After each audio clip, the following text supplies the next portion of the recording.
আপোনালোকে দেখা পাইছে ৰহমানপুৰ গাঁৱৰ পথাৰ হয় পথাৰৰ কাষতে আছে এটা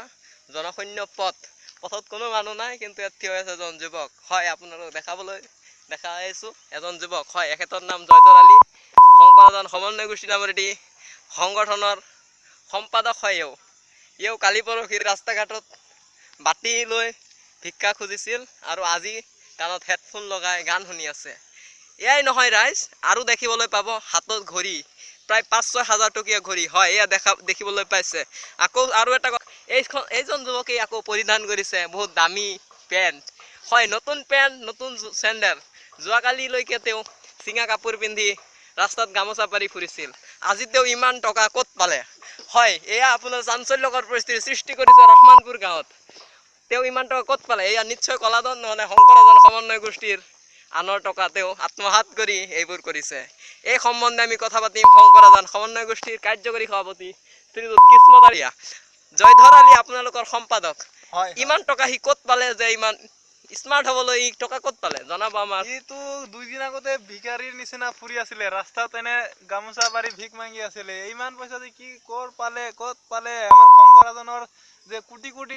টকাৰ যে কেলেংকাৰী হৈছে এখেতৰ পকেটতে সোমাইছে নেকি আমাৰ সন্দেহ হৈছে হয় এটি কথা পোহৰলৈ আহিছে শংকৰজন সমন্বয় গোষ্ঠীৰ কাৰ্যকৰী সভাপতি কিসমত আলী এটা কথা জনাইছে যে শংকৰজন সমন্বয় গোষ্ঠীৰ বহু টকা আত্মসাৎ কৰিছে কোটি কোটি টকা আত্মসাৎ কৰিছে কিন্তু তাৰ কোনো হিচাপ নাই তেখেতে এটা কথা প্ৰকাশ কৰিছে যে এই টকাবোৰ সন্দেহজনকভাৱে জয়ধৰে আত্মসাৎ কৰিছে কাৰণ তাৰ পোছাকে হেয়াই জনায় হয় এবাৰ আমি তেখেতৰ লগত পোনপটীয়া কথা পাতিম হয় জয়ধৰ আপুনি এই সন্দৰ্ভত কি ক'ব ৰাইজক হয়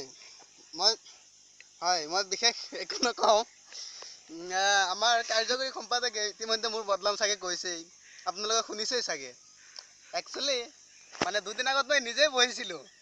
বাটত গামোচা লৈ এইটো সঁচা কথা কৈছে একচুৱেলি মিছাও কৈছে মই কিন্তু কোনো টকা চকা মাৰা নাই দেই হয় এইটো একদম সঁচা কথা কিন্তু আমাৰ মানে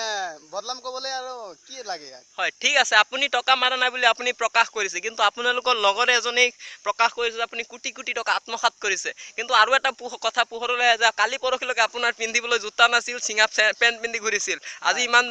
দামী পেণ্ট ক'ত পালে আৰু ইমান দামী ঘড়ী ক'ত পালে ইমান দামী হেডফোন ক'ত পালে এইখিনি জনাব আমাৰ দৰ্শক মণ্ডলী এইটো মোৰ জিএফে দিয়া বুজিছ অতি চাঞ্চল্যকৰ বিষয় যিটো সংগঠনত দুৰ্নীতি বোলা কোনো বস্তু নাই সেই সময়তে অবৈধভাৱে প্ৰেমত মগ্ন হৈ আছে এই সংগঠনৰ সম্পাদক